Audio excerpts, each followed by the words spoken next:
Благодарам, почитувани колеги, почитувани медиуми. Колега, добро е да реплицирате, но на крајот требаше да одговорите на прашањето што за вас е Гоце Делчев. Да почнеме од почетокот. Со оглед дека не е присутен председателот на собранието тука, но еве ќе се повикам на една негова изјава. Пред 13 дена на националната телевизија 24, во 36-та минута од интервјуто, господинот Талат Џафери, цитирам, вака кажа: да земам штаб 24 декември не бе, додека сум јас, таму нема 24. Продолжува, цитирам: абе, дали разбирате, на пленарна треба да дојде од комисија. Нема сила, некој замислува, измислува на сила на пленарна седница, како на пленарна седница ќе оди материјал кој не е дојден од комисија. Дали разбирате што ви зборам? Па финишира: кој мисли дека може да спроведе полуделовнички, нека дојде, нека спроведе, или ќе се спроведе деловнички, или нема да се спроведе. И на крајот господинот Џафери прашува како ќе потпишам решение.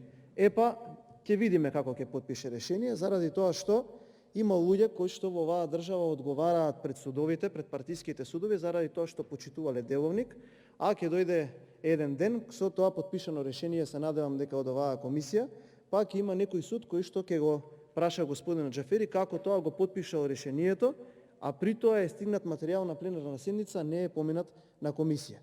Си го кажал тоа на националната телевизија, се надевам, односно сум сигурен дека еден убав сончев ден некој ќе се охрабри и ќе го праша, исто како што ќе ги прашува тие кои што сега почитувале деловника, невини одговараат пред судовите. Но еве да преминеме на материјалната расправа. Јас сакам да известам македонската јавност дека во изминатиот период целото собрание е фокусирано само на две работи.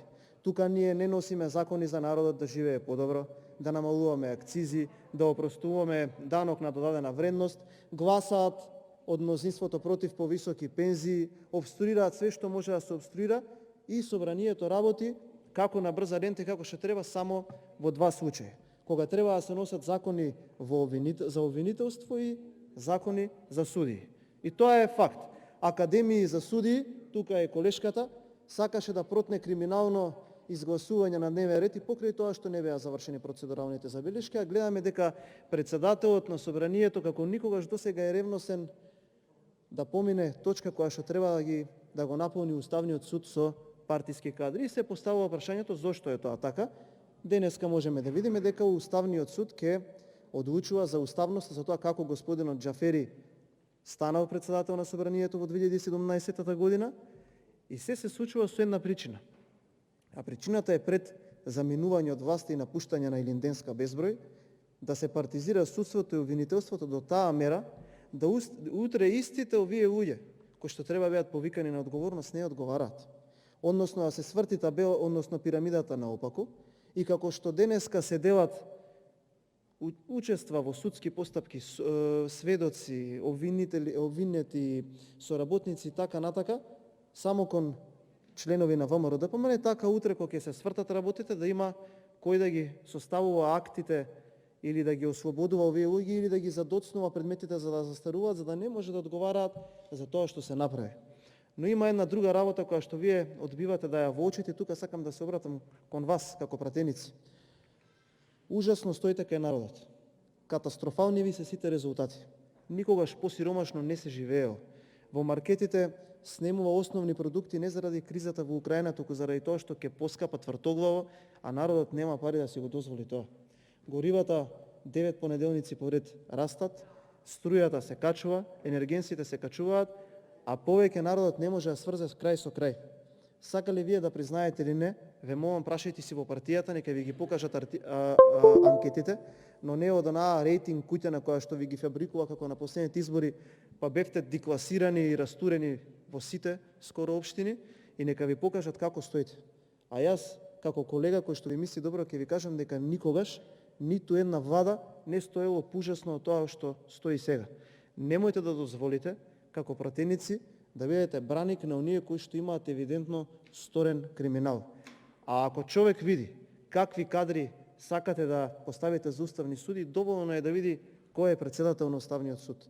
А тоа е Добрила Кацарска, која што изминатите 5 години беше директно одговорна за да им суди на сите оние кои што размислуваа различно од вас, или ви требаа да ги притиснете за сите оние работи кои што ви беа потребни да обезбедувате, дали двотретински мнозинства, дали некој да сведочи, дали да замрзнувате имоти, дали да го блокирате ВМРО ДПМН во сите можни ситуации кои што ви одговара, и за тоа служеа тие луѓе. И затоа сме ние тука денеска, и затоа го правиме тоа што никогаш во историјата не е направено, а тоа е да разрешуваме луѓе во комисија која што евидентно ќе служи за партиско полнење на Уставниот суд. И уште нешто сакам да расчистам за да нема повеќе дилеми во јавноста. Дали можеше и со господинот Зендели да се изберат уставни суди? Да, можеше. Како беше начинот? Да се дојде во собранието, да ја отвориме таа седница и да видиме кој има аспирации, односно кој ќе поднесе условно кажано кандидатура. Па да зборуваме за сиви, да зборуваме за нивната професионална и партиска, се извинувам, професионална и реноме во нивната професионална кариера, и да разговараме да се постигне консензус, да ги избереме најдобрите. А на овој начин, со тоа што вие ќе го добиете присилно, не почитувајќи ни деловник ни устав, мнозинство во комисијата за избори и именувања, вие ќе се обидете да го наполните Уставниот суд со партиски кадри. Па така ќе може јавноста да сведочи дека ваши поранешни пратеници, кои што и во собрание во моментов може би имаат одредена функција, ќе се пријавуваат на таквите конкурси, ќе добиваат мандати од 7 години и ќе бидат во Уставниот суд за да ви помогнат сите оние неуставни работи, затоа што за вас Уставот стана парче хартија, ќе ви ги одобрува или ќе ви ги одбива. Но сепак, она што не може да се скокне, она што не може да се избегне, народот веќе го има формирано мислењето, и вие можете колку сакате да се убедувате дека избори ќе има 2024 година или дека изборите нема да се случат. Избори ќе има и тие ќе бидат предвремени, а вие таму најдиректно ќе си проверите што мисли народот за вас. Затоа што не така одамна беа локалните избори, чиј легитимитет вие го успорувате на начин на кој што велите дека не можат оние кои што се локално избрани да го дефинираат представништвото во централниот дел на државата, односно на централно ниво во парламентот, но сепак си е изборно ослучување и народот многу добро ви кажа што мисли за вас. И само да знаете дека еднаш воспоставена негативна пракса ќе се случи повторно.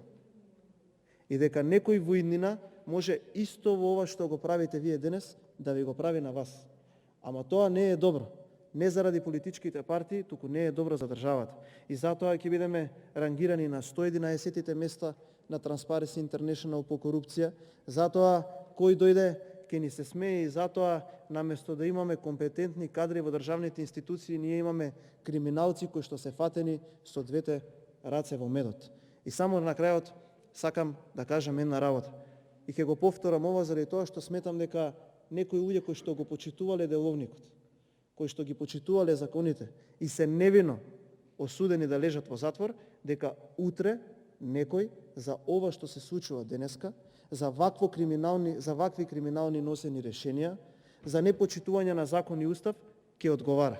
Заради тоа што мораме да покажеме дека пред правдата сите ќе бидеме еднакви без разлика на политичка провениенција и дека правдата ќе ги стигне сите. А немојте да мислите дека народот не знае дека вие со ова што го правите сакате само партиски да ги пополните афинитетите на оние кои што доаѓаат, коленичат пред вас, а утре ќе треба да ви аминуваат на сите срамни одлуки кои што вие ги носите со години наназад. Благодарам.